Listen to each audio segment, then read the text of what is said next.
2024美国总统大选结束，川普一路领先，横扫了所有的摇摆州，普选票也大赢330万票左右，最终选举人票以312对226， 86票，令人意外的巨大差距，获得了他个人第二任的总统任期。虽然是不连续啊，但是原来是现任总统败选，然后呢卷土重来，又东山再起，实在是富有几分的这个传奇色彩啊。那无论如何呢，川普又回来了，美国跟中国的这一场大国竞争的大戏要展开了新的篇章。好，欢迎来到论证天下之斗而不破，我是吴林祥。首先介绍今天我们到场的来宾，和我们对谈的是来自于美国 Sam Houston 州立大学的翁履中教授。翁履中你好。吴大哥好，观众朋友们大家好。好，履中叫我吴大哥，那我叫你 Dennis 啊。好，在我们这个外交界啊，在我们这个学界非常有名。那我首先破题有个题目，在10月30号那个时候，你好像还在美国，对不对？就在选前几天嘛，美国的英国的老牌的新闻刊物《经济学人》公开发文支持这 Kamala Harris， 就贺锦丽了。那他们认为说，如果是川普再上任，会带给世界不可预料的、无法接受的风险。那文章中有2句话，我看了特别印象深刻，翻译成中文就是说，总统无需是圣人，好总统团结国家，而川普的政治天赋呢，在于挑拨离间。我想你也看到这篇文章。那你在美国教书也10年了，加上念博士6年，在美国待了蛮久的，你亲身体验美国的社会这个变迁。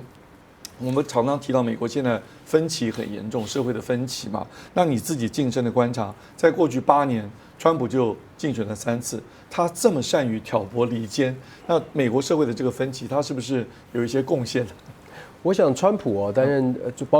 从2016年上台，甚至是之前开始在竞选的时候，其实所主打的一个主轴，基本上就是希望能够唤醒美国主流的所谓的白人族群的支持。也就因为他主打的是美国白人必须要重新认识到人口结构改变，白人可能逐渐的在政治影响力上面式微，在这种状况之下，利用白人的焦虑感，让他的选举感觉起来吸引了蛮多的所谓的主流的白人的支持哦。那当然也因为白人突然的感觉到好像有机会可以站稳他自己的脚步，尤其如果大家知道过去2016年之前的奥巴马时代，事实上奥巴马时代带动的是一个所谓的非裔美国人，他们觉得他们渴望可以得到一个新的政治权利来到新的高度。可是呢，奥巴马时代也同样犯了一个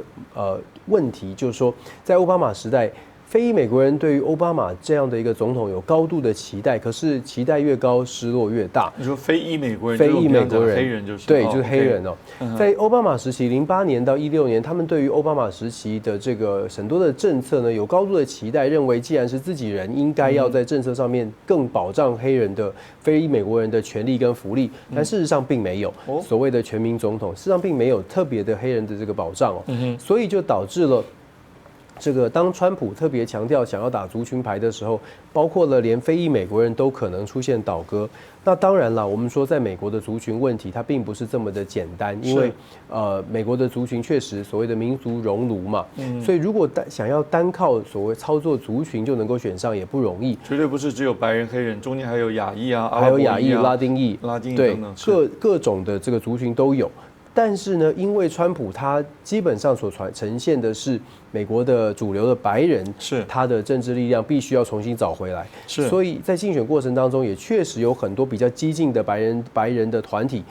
力挺川普，甚至帮他做了很多的这个旗帜啊，或者是造势的活动，那就会带动出美国的可能社会当中本来有一些人比较没有这么的激化，可是因为他看到这么多人都参与，所以也会连带的在立场上面感觉起来更加的强调说，对啊，就是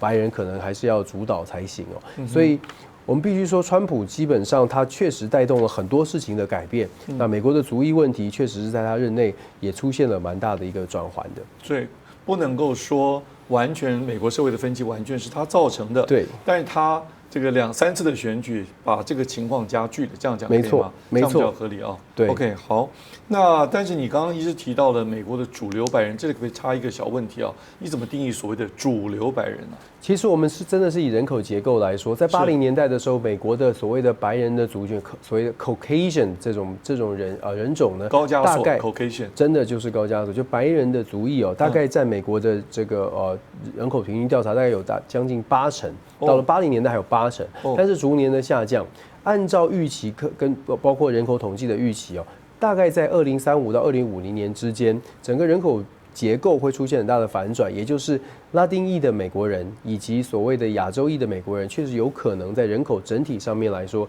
超越了美国的白人。也加非裔吧？对，还有非裔的美国人， okay, 就有色人种加起来，全部的人加起来是有可能超过了白人。这个情况其实在加州早已经发生了嘛，在加州就是白人不到50%嘛，是有色人种比较多。好，所以我们在台湾当然不是每个人都很熟悉美国但讲到主流白人。就可以了解，就是你刚刚这样子的定义那当然，我们这一节主要谈的是美国的分歧，因为你在美国教书很多年，在德州大学任教嘛。对。但是你也不是只待在德州。对。我知道你有一个研究案，你每个月都要飞到华盛顿，对不对？那你跟美国的政府的官员、国会的一些议员们都有一些个人的交情所以有一些近距离的观察。华盛顿就是美国的这个最重要的政治的中心嘛，所以呢。而且川普也确实曾经执政过、掌权过嘛那我们也当然很清楚他的个人的风格，就口无遮拦、狂放不羁但是这个总是过了这个4年下来，这美国社会总是有一些变化。你刚刚提到了，那你近距离观察，你觉得他上次的4年，我们看到很多的评论家都说他受到了很多的掣肘别人有限制他，让他没有办法那么的想做什么就做什么。那这次来的4年，未来的4年，你觉得可能跟他前面的4年会有什么样的不一样？很多人没有注意到的一点是，Trump 这次的当选，事实上创下了美国历史上第一个特别的记录。就是什么？美国历史上没有哪一个总统在他当选的当下就已经确定未来的席次是开放的，而且让民主共和两党呢，等于是现在就开始起跑下一次的大选，这是美国历史上没有发生过。你的意思是说，下一次的选举人我们都看不出来是谁？就谁要出来竞选看不出来，是这个意思吗？不是，是下一次的选举人现在就已经开始确定有一个 open seat 可以去竞争了。如果你要竞争，你要开始准备，你要开始设立你的人设，现在就可以做，毫无悬念，因为现任总统没办法再选。OK， 这是美国历史上第一个一当选就已经确定他失去了再连任的资格，他们都不会再连任了。所以现在共和党跟民主党任内，如果对总统大位有兴趣的人，现在都可以开始起跑了，都可以开始动作了。确实是这样，这就是特别的地方，这也导致了美国的这个所有的人都会开始着重表演，那就可以想象未来这4年会有很多比较大的、比较有冲突性的议题会，只能说很精彩。这个是一点。对。那川普的施政的这个做法，因为刚刚我们提到，有很多的政治观察家都说他第一任内呢，因为他是政治素人，进入了共和党，还有你的共和党的建制派来拉扯他或者限制他。这次看起来，尤其那个。有一个传统基金会还帮他拟了很多的2025的计划，甚至准备了很多上千人的名单，要把他的这个以忠贞为唯一的考量，越忠贞的人才能进入川普政府。对那你觉得这是他这个施政在这个方面会不会能够更为所欲为一点呢？我觉得川普的第2个任期，首先他在经验上面跟上一次不一样，是，所以有一定的经验。这个经验包括了挑选人才的经验，是。所以我们在外界在解读所谓的忠诚度的时候，其实更应该注意的是，在川普挑选人才的过程当中，除了忠诚之外，其实某种程度也要看他身边更加信任的一群核心幕僚如何看这个候选人。其实我们已经看到了一些案例出现了，就是说。川普要任命一个人，或者确定要提名一个人，恐怕他的家人也必须同意。还有伊隆马斯克也可能会参与一些意见，所以这一点是我们先说关于这个川普用人的部分再者呢，其实我们讲说川普他的这个整个团队是很值得观察的啦，因为是鹰派是鸽派等等都很值得观察。那我只能讲说，川普现在当选了，那对于整个美国的族群也好，对于美国的所谓的现有的社会的冲突、阶级问题，要看到完整的解答不太容易。但是共和党认为他们的解方是最好的。对。OK， 那我们大概还剩下1分多钟的时间，我想再问一个问题因为我们这一节的主要的议题是讲美国的社会的分裂。那美国社会分裂，这个两党都有责任，因为这个政党的竞争会加剧这个社会的分裂。没错。但是我们到底大部分人都在台湾，对美国不是那么了解，可是我们对台湾的蓝绿的这个对立啊，我们就很熟悉。所以你可不可以帮我们比较一下？也许经过你比较之后，我们就比较容易理解美国的政党分裂、社会分歧，跟台湾的蓝绿对立或者社会上的这个某种情绪上啊、意识形态上的对立来比较一下好了，这样我们就可能比较了解美国谁比较严重吧。是。我只能说两边呢，双边包括在美国，包括在台湾都有非常严重的 polarization， 就是两极化的现象。那可是因为在美国呢，就说这个两极化的现象，最近这几年是越来越严重，包括我们看通过的法案的数字，提的法案很多，通过的比例是非常非常少的。那台湾呢，其实某种程度还是在所谓的党团的协议之下，得到自己政党内部的共识比较容易，那当然要得到其他跨党派的共识也是同样的不容易哦。可是因为美国的议题包山包海，有的是外交，因为美国在世界上的位置不太一样，所以美国有很多的议题是牵扯到其他的国家的。那台湾这个部分就比较少一些。那再来就是美国的政治现金游说都是合法的。对，那在这样的情况之下，台湾也会跟美国在决策上面，尤其是立法的过程当中，有出现一些偏差。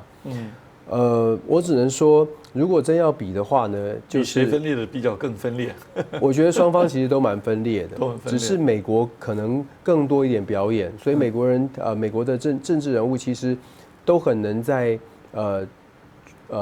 所谓的出了状况之后，还能够这个怎么说包装啊、表演啊什么的，还可以把它圆过来，是不是？是。我觉得如果要比较美国跟台湾的社会啊，这个政党的分歧、社会的分歧，还有媒体的分歧，我自己因为我没有常常待在美国，我看起来是非常非常接近就是了。好，非常感谢翁教授 Dennis 刚给我们的这个很多精彩的意见，因为在美国待比较久，一些近距离的观察。我们今天进一段广告休息一下，我们再进入我们第二节的讨论。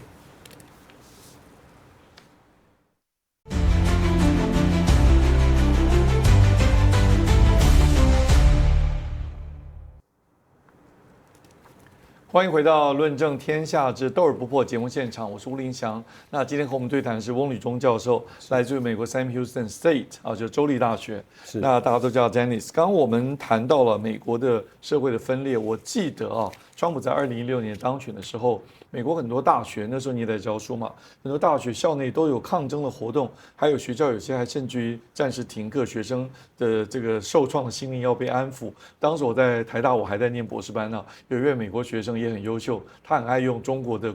这个成语。他跟我说，川普当选，我感觉如丧考妣。我听了觉得非常好笑，他成语用的非常有趣啊，但是反映他的心情。不晓得这一次川普当选，那因为我们看到了一些新闻媒体，原来在美国这个校园之内或者街头有一些示威抗议啊，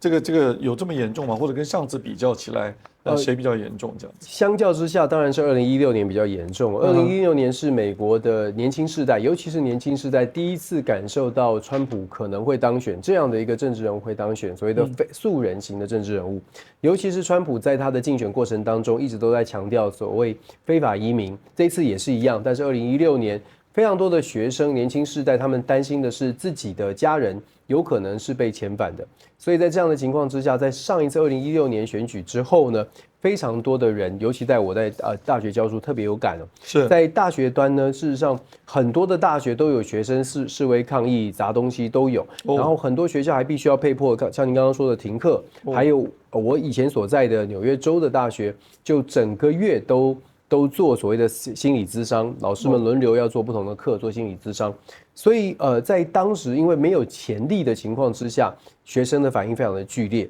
这一次因为不管怎么说，你也许还是不喜欢川普，可是因为你知道他当过4年的总统，所以你有一个对照组，就是4年好像也还好。也许你不愉快，也许你怎么样，但是你4年也是这样过来的，所以心理上的冲击没有像上一次2016那么大。没错，冲击其实差很多的。那这个冲击出现的时候，其实你就可以发现，就是说为什么现在好像有了经验之后打了预防针了。今年的这个抗议还是有示威抗议，其实不管哪一次都会难免但是今年要能够更加的串联，恐怕就跟2016年是不一样的。我刚刚问题好像有点窄，我只提到了校园里面，那就是年轻人。但事实上，美国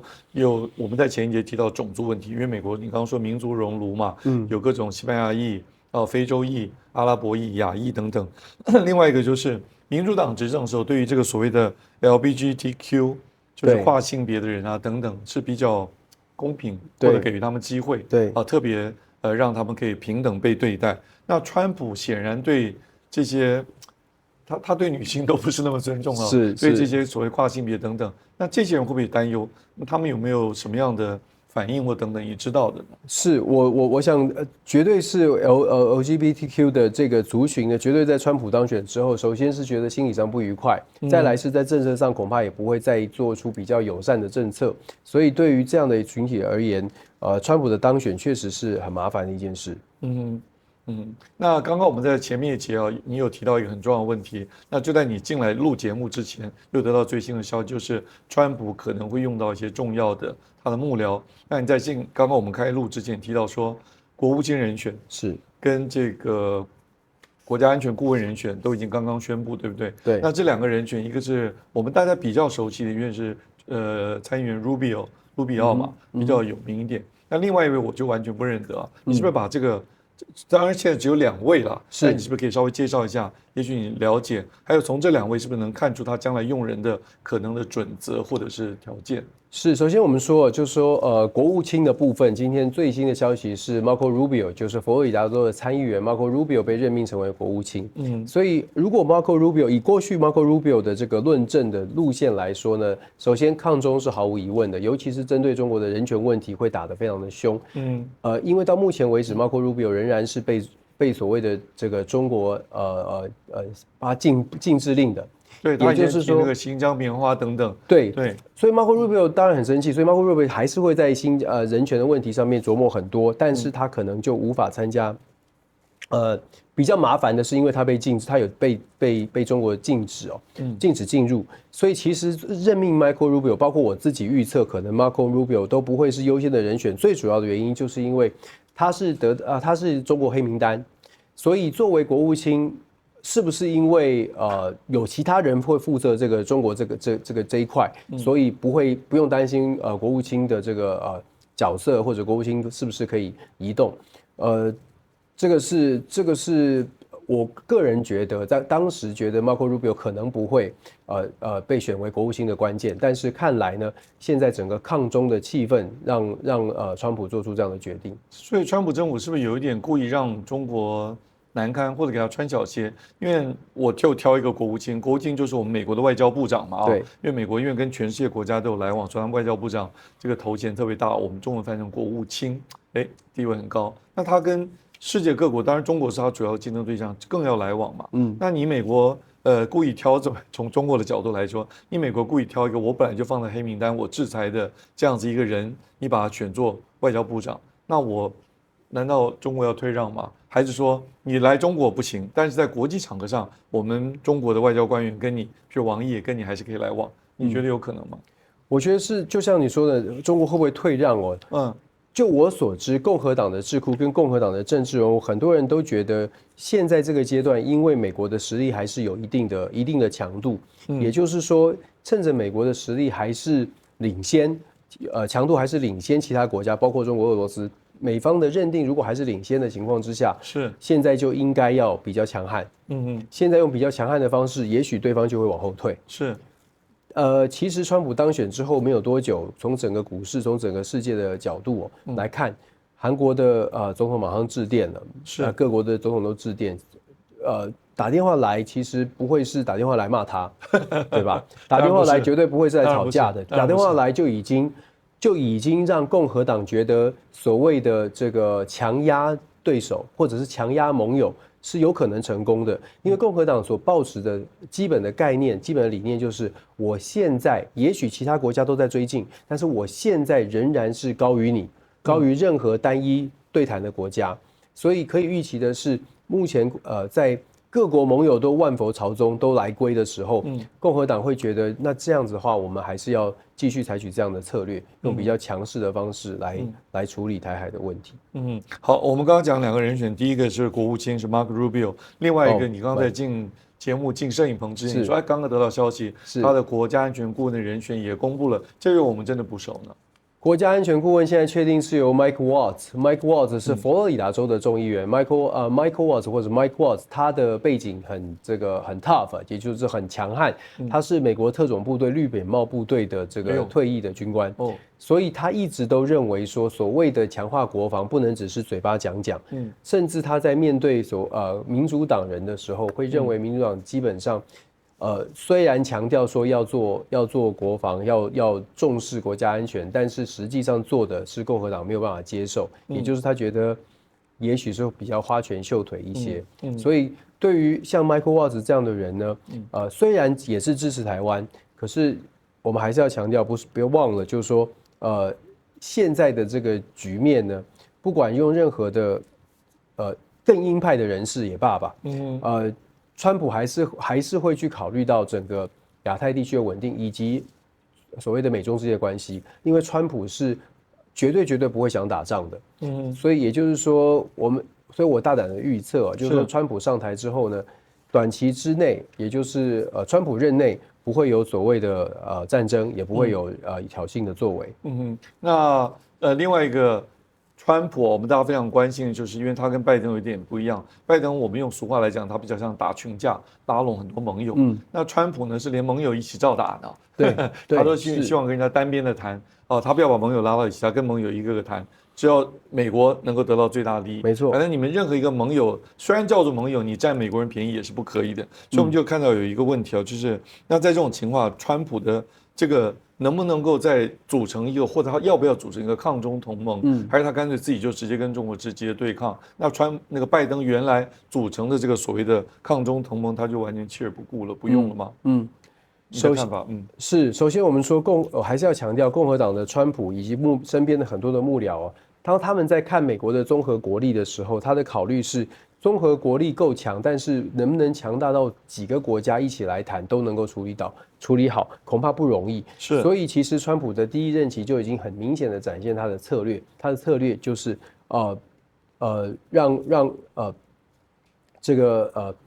他的策略就是让其他的国家都必须要1对1的跟他谈。川普的对外政策不会是像民主党一样所谓的印太战略，把所有的盟友拉在同一条船上。共和党的策略向来在他第一任期的时候就做同样的事情，向来就是我要大哥要跟你1对1谈，因为跟你1对1谈的时候，小弟配合度就必须是高的，因为小弟没有其他的盟友可以结盟。所以未来的川普基本上川普的这个接下来的所谓的川普2.0版，他知道要做什么了，而且他已经有经验了，所以他在1对1的所谓的双边谈判上面，他可能会要求更明确的一些帮助。他对日本、对韩国已经讲过了。在地驻军的这个服务费，或者在地驻军的一些这些补充的费用，不只是分担，而且是大规模的提升，大规模的提升，他会强调物价上涨，大规模的提升，这些都不是这些国家吃得消的。那所以我们只能说，在川普2.0，大家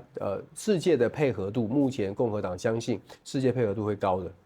那我们可以拭目以待。不过目前看起来，本来在批判川普，觉得川普可能会造成很多的困境的这些国家或者是这些单位吧，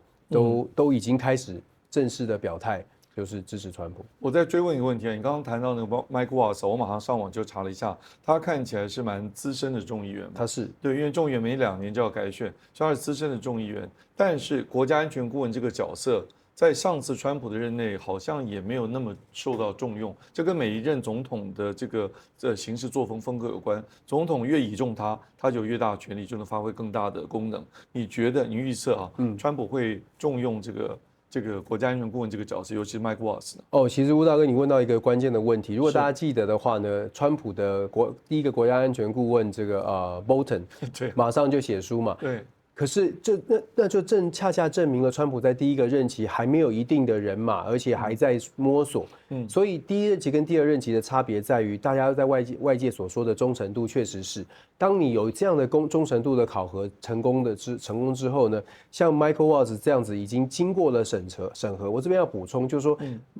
川普的忠诚度考核不是他个人的评价而已，川普很在乎的是他身边重要的、他相信的、高度信任的这一群人。当然，高度信任是指的是家人，还有少数的幕僚，譬如说 Susie Watts，这个非常非常贴心的。我个人也会觉得，其实这一次的 Elon Musk 在过程当中这么支持川普，也许川普在整个所谓的核心幕僚当中 ，Elon Musk 也是其中之一哦。回到 Michael Watts， 基本上 Michael Watts 他是非常的强悍的。那你说他的强悍，会不会？因为他很强悍，所以如果川普希望能够达成某种协议，所以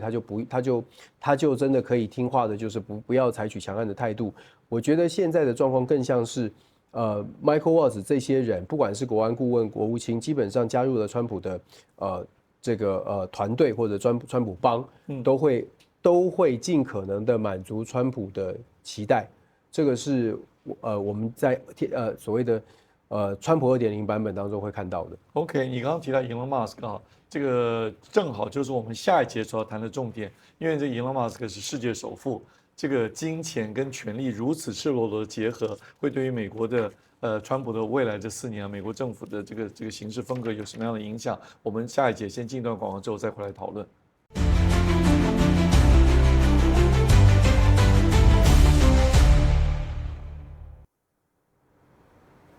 欢迎回到《论证天下之斗而不破》。今天和我们在现场对谈来宾是翁履中教授 Dennis 啊。Dennis， 你刚刚在我们前一节剧透了，你就提到马斯克。马斯克的确是在美国这次大选当中一个非常引人注目的明星。川普在最后那个选举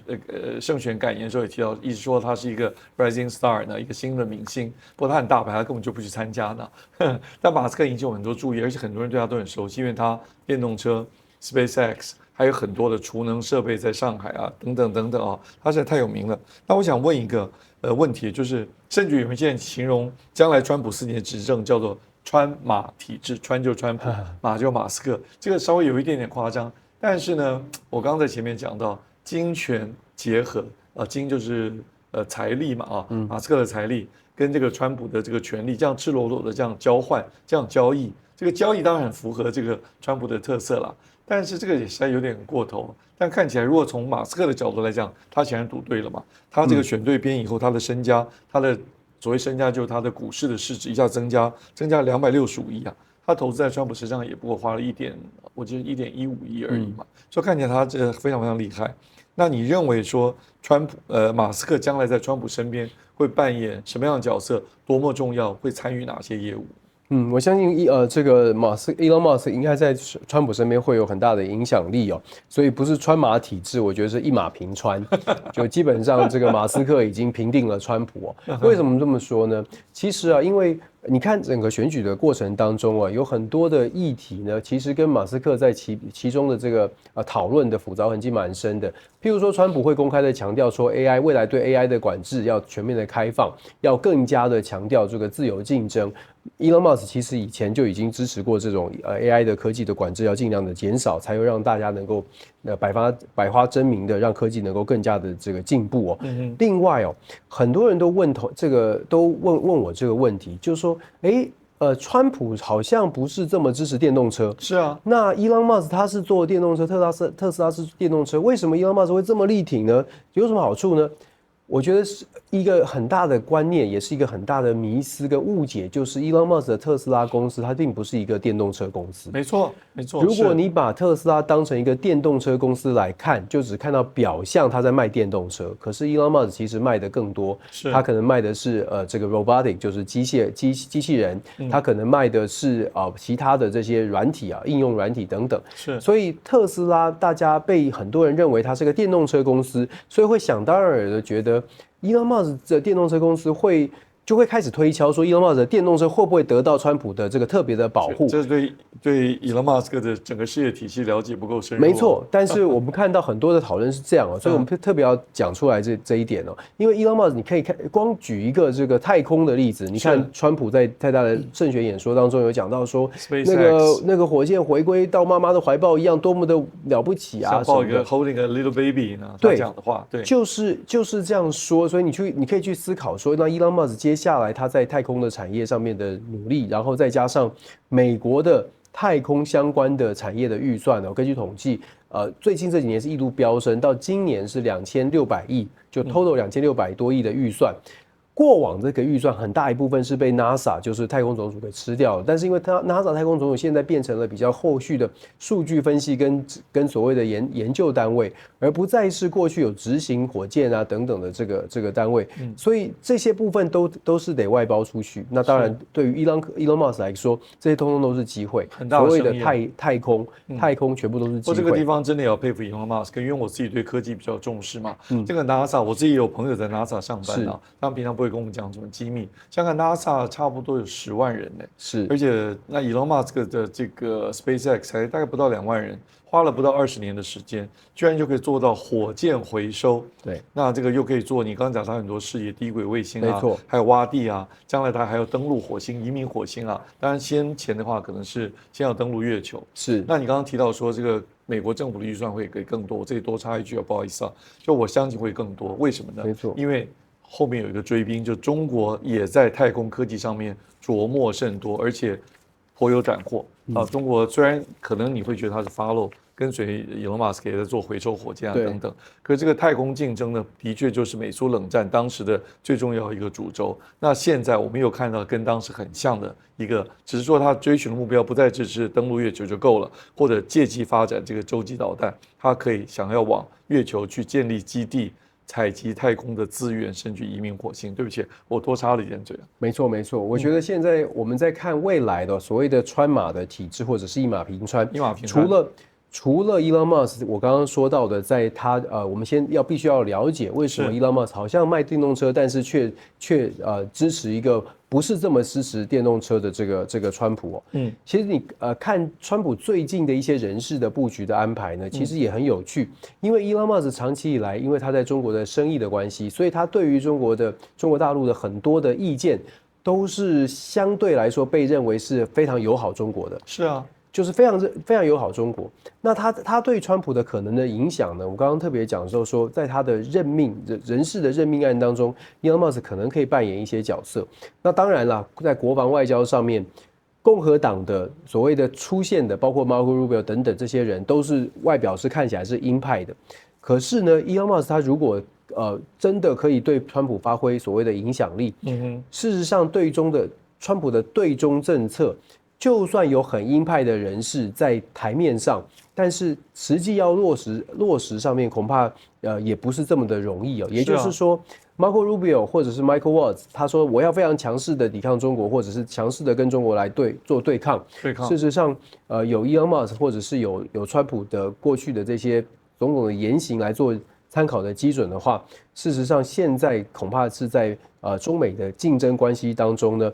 因为 Elon Musk 的影响，所以反而变成了有很多的贸易战、科技上面的策略，可是距离战争其实是蛮远的。你是说 Elon Musk 说不定可以扮演一点白脸吗？如果那个鹰派是黑脸，他可以扮白脸，甚至成为跟中国沟通的第二管道，是这个意思吗？确实是因为中国也都知道 Elon Musk 的立场。对，而且我猜 Elon Musk 可能认识中国所有的高层的，大家都来往过。我们这边本来准备了一个问题就是川普在竞选的时候说，他如果一当选的话，要在1天之内就把俄乌战争结束了。但我们刚刚提到 Elon Musk， 所以我换 Elon Musk 的角度来讲，像这种重大的外交的决策，就是我们刚刚举的例子川普说1天之内结束俄乌战争。像这种外交政策，你觉得像 Elon Musk 这种商人，难道也能够发挥一点影响力，或者有他参与意见的空间吗？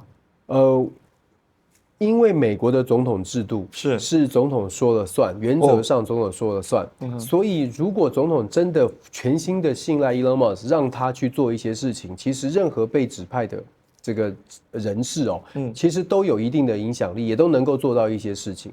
所以我会认为说 Elon Musk， 当然 Elon Musk 不会做官，做宽对他一点好处都没有。我打个岔，他不是说川普也承诺要给他那个削减政府预算委员会的这个算什么编制外的？不算官员吗？不算是正式编制，因为它是临时组织嘛，也不算是政治，就是说它也不能说临时组织，应该是说它不算是正式编制国务院里面的人士，所以他没有如果真的要这样做的话，我们可能要确认一下到底是不是需要参众两院的这个听证任命哦。我高度怀疑是需要的，因为如果要任命他，所有的身家都要被所谓的摊在阳光下。对于伊朗马斯来说，这真的是划算的事情吗？可是如果真的，我们就这个所谓的委员会叫临时编组或者特别任命小组也好，这个名称来讲，我们知道在任何一个企业组织也是一样，人事权跟财务权是最重要，老板手上要掌握的两个权利啊。是，如果 Elon Musk 可以担任这个委员会，他就可以掌握联邦的人事权跟财政权啊。他决定少花一点钱，就得少用一些官。那人事如果这种形式的来影响，这个权力大得不得了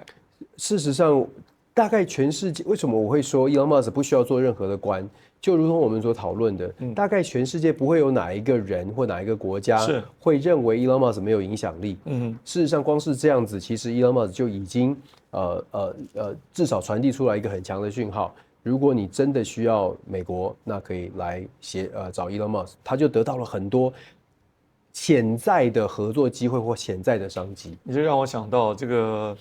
邓小平，当然这个比喻不知道对不对？是，就邓小平他没有任何 title 的时候，他的权力还是最大的，就是大家都听他的话，是啊。是不是？所以 Elon Musk 如果能够让外界知道说，你们要做什么事来找川普，通通找我，因为翁教授说一马平川就是这个意思。是这样的，是这样的，大家可以后续看下去。他不要任何 title 嘛，真正有权力的人何必要这个头衔嘛？没错，尤其你刚刚讲到他的生意人、商人，这个企业家也好，生意人也好，把自己的财产全部要公布。要能够让大家都看到，这个其实是非常不利的啦。其实这样整理出来也都非常不容易。是，我们还剩一点时间，我们再问一个问题，就是，这跟Elon Musk从他的角度来问也是可以的，因为川普一再要用所谓的关税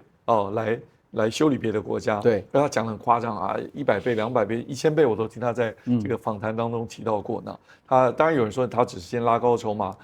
对对手产生很大的压力，这个主要对手当然也是中国啦。在这种情况之下，你觉得这个关税战这种打法，在有 Elon Musk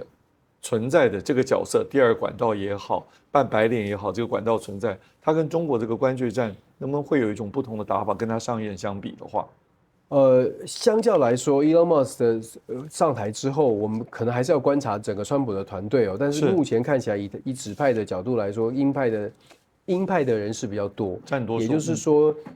基本的基调抗中或者是跟中保持有一定的距离，应该是可以预期的，那至于说这个Trump 到底是不是真的完全的会被 Elon Musk 给左右？我觉得当然是公开的，不可能这样承认，但是我们其实可以听听 Elon 之后的台湾政府可以先听一听 Elon Musk 说些什么，然后再来去做对照，大概就可以知道这个最少可以知道他们的这个亲疏关系。提到台湾，对台湾其实比较不利。我记得 Elon Musk 曾经把台湾，第一他承认一个中国他曾经把台湾比喻成夏威夷，美国的夏威夷，认为说台湾就是属于。看起来他承认是中国的一部分，这对台湾比较不利。好，我们的Elon Musk虽然谈了很多，仍然不够多。不过呢，时间到了，我们就稍微先休息一下。等一下第4节，如果有时间，我们再谈一点Elon Musk的相关的讯息。但是呢，这边还有很多跟美国自己总体的，我们准备一些资料要提供给各位的观众朋友。我们稍后休息一下，再回到节目现场。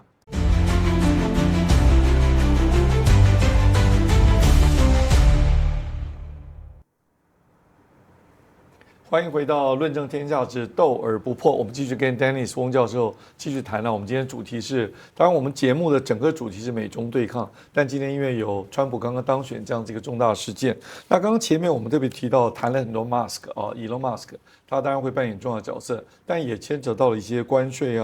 贸易因为川普非常重视用关税来压制对方。然后也常常提到贸易战，但这个提到关税跟贸易里面有很重要一个数字，我们特别制作单位做了2张图，先给我们的观众朋友们看一下。那这个在荧幕上左边这张图是2个长条一个是2018年，右边那个比较高的是2023年。那黄色的部分是美国对其他国家的逆差，下面这个灰色的部分是专门美国对中国的逆差。可以看到2018年美国对中国的逆差比较高，有4190亿美元，占美国总体逆差的48%。到了2023年，就是去年呢，美国总体的逆差仍然在提高当中，达到了1兆066亿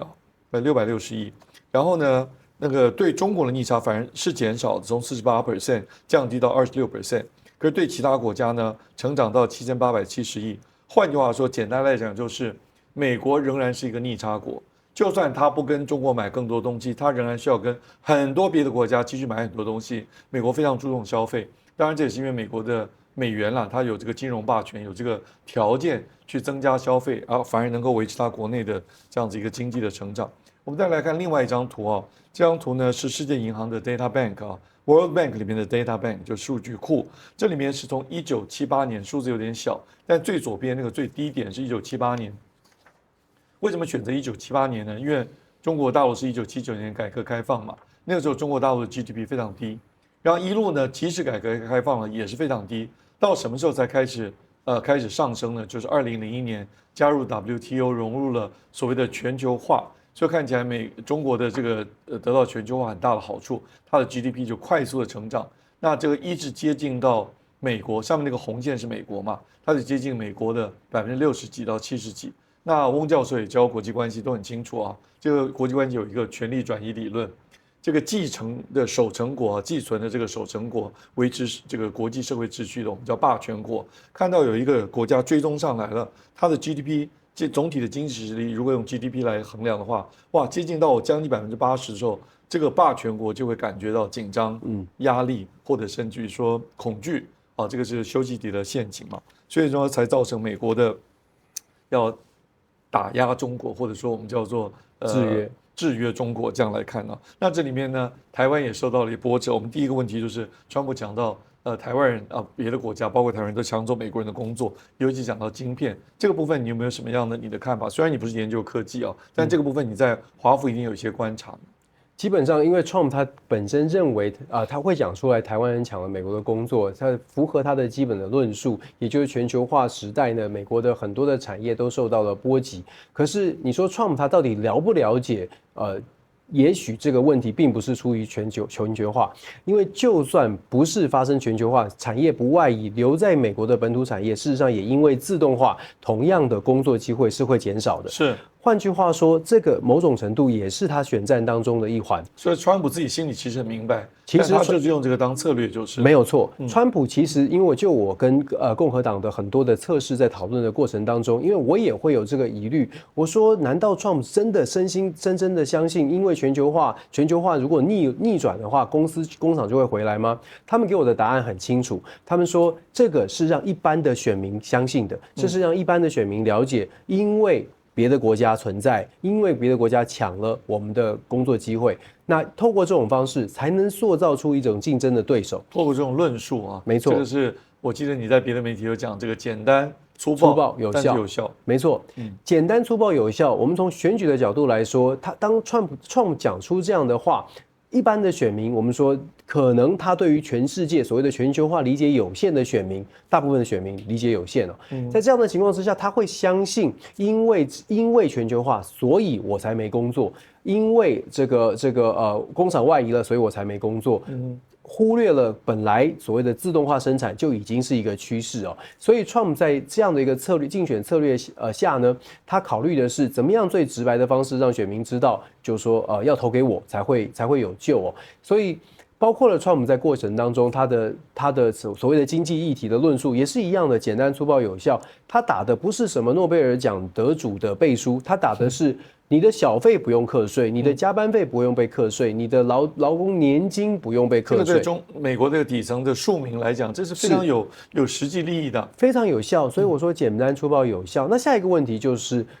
当选啦，当选了之后，那选票上面简单粗暴有效，当选还有办法有效吗？是，我也曾经问过，因为他自豪他是关税侠哦，我也曾经问过，你们到底想法就是强加关税这件事情，你们觉得它是真的长期会有效的吗？你是问共和党的官员吗？问共和党的智库。可是前面几年是民主党在执政，所以你请教的是共和党的，当时不是官员，不是官员，我当然是问可能未来跟共和党可能有影响的在圈里面的人士哦。那他们告诉我呢，他说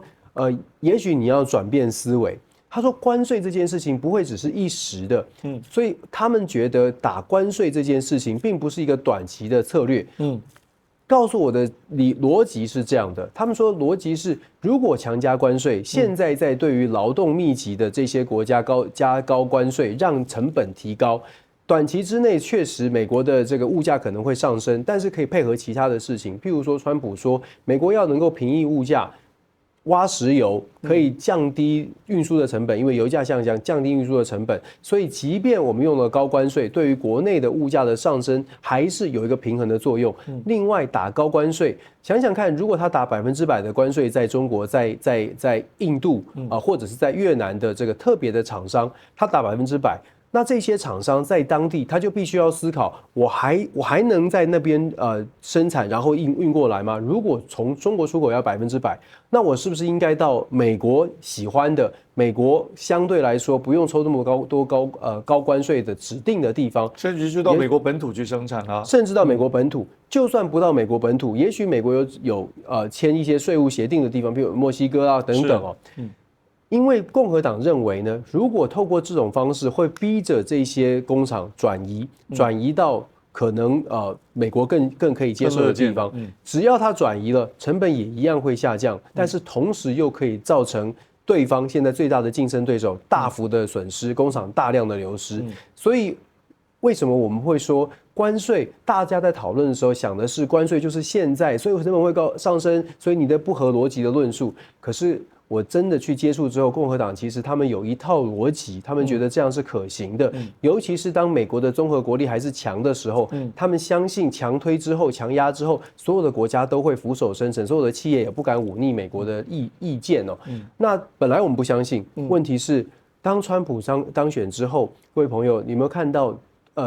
股市所呈现出来的，或金融市场所呈现出来的，恰恰符合了共和党这些出谋划策的人的想象，就是真的最终大家还是会回归到谁最强。也许你在选前，川普还没出现的时候，会说如果他出来的时候很危险，我们一定要想办法克制。当他出来之后，日本、韩国各国元首赶快打电话，包括我们台湾也表达我们的立场，基本上就是尽力的配合。为什么？因为还是回归到共和党所深信的。现在我们就是世界第一，我们的综合国力就是也许可以碾压很多的国家。光是从这一点来看，共和党就认为说，川普没有必要在这个时候示弱，或者是往后退缩。有没有效呢？我觉得到目前为止，至少当选一个也许才过没有多久，可是看起来是很有效的。所以简单粗暴，其实真正的力量就是因为他后面有力量支持他，所以他能简单粗暴嘛。没错，只是以前我们觉得，因为那个国际关系理论里面有提到说，美国是善霸，是一个比较善良的霸权啊。现在把这个善霸的善良拿掉，我就是霸权，我就可以简单粗暴。那有没有效？照你刚刚那个逻辑这样讲起来，其实还蛮符合我们国际关系里面现实主义的理论那一套，应该是可能是会有效，至少在很多部分。但是你也提到一个很重要一点，就是关税这个做下去之后，会需要一段时间，它需要一些调整嘛。这个费用变高，那个产品变贵，但哪些地方的这个成本又降低，它需要一段时间调整。那我就问一个问题啊，因为美国在2000年，在这个2000年的时候，在中国2001年，因为美国那时候已经知道中国第2年会让他加入 WTA， 帮助他嘛啊，所以2000年的时候已经给了建了一个法案，叫做 China Relations Act， 让中国取得了永久最惠国的待遇。在关税上面就有很多优惠。你认为川普上来有没有可能把这个对中国的这个最惠国待遇把它取消呢？我认为是有可能的，可能性很高。可能性取决于 Trump 在上台大概半年到1年之内跟北京之间的交流，他的得到的反馈如何。如果中方表达非常强硬的立场，或者是坚定站在不愿意退让的，对于川普来说，他就会采取更强硬的措施。如果我们看川普，包括他现在任命的国务卿跟他的国安顾问，事实上这些身边的大将都是站在比较强势的角色哦。尤其 Marco Rubio， 他过去一直在主打的中国的人权问题，对中国大概不会手软，对北京大概不会手软。那在这种氛围之下 ，Trump 他所打出来的这个不管是他要设定任何东西，如果说Trump 真的想要增加更多的筹码，我真心认为 Trump 会把所谓的最惠国待遇拿在手上，就跟他可能会把台湾的相关的这个相关的议题拿在手上，当成他谈判的筹码，这是非常可能的。就是达摩克里斯剑不要马上挥下去，悬在那里效果还比较大呢。是对，所以这样讨论起来，看起来川普上来没有那么不可测，因为某个角度来讲，川普是把他想做什么事都先说出来，说得又很白。其实，在战略上来讲，好像不应该这么做，但他就是这么做了。而且他在那个他自己的这个，我们做一张图表啊，他这个总统的议程啊，有2项承诺，就是他的政见，也可以说共和党的党纲，他都说得非常清楚了。但我们时间有些没有办法全部一一走过，但如果观众朋友们有兴趣的话，可以看到我们这个图表就在我们荧幕上面，你也许可以截图下来看到。显然，他对于怎么样对中国或者对怎么样帮助美国再度伟大，他有一套他的方法，都说得非常明白。所以大家也根据他说得很明白，虽然因为他实力很大，他简单粗暴但是我们也可以依据他所讲出来这些策略，说不定我们也可以简单，我们不能粗暴，但是我们也可以想到有效的这个对应的策略，也不一定吧，对不对？好，今天这个题目非常多，但是翁礼忠教授实在太厉害，什么题目都难不倒他，都可以谈。那你在美国这几年这个近距离观察对我们很有帮助，而且你刚刚提到说跟共和党的测试还有交流辩论，帮我们台湾争取一些利益我觉得这个太棒了，我们要感谢你。我们其实都一直在进行沟通，所有的在美国有机会跟幕僚或者智库的朋友沟通，我们都看到同样的共识，就是说不管他是什么样的背景在台湾出来，不管他是什么样的立场，基本上都是为台湾在说话的。所以你真的是我们的国民外交的表率。不敢，尽力而为。感谢你参加我们的节目，谢谢跟我们对谈，谢谢，也非常感谢观众朋友们的收看。那我们这个论证天下之斗而不破，那每周播出一集，希望你下期准时收看，谢谢，谢谢，再会，谢谢。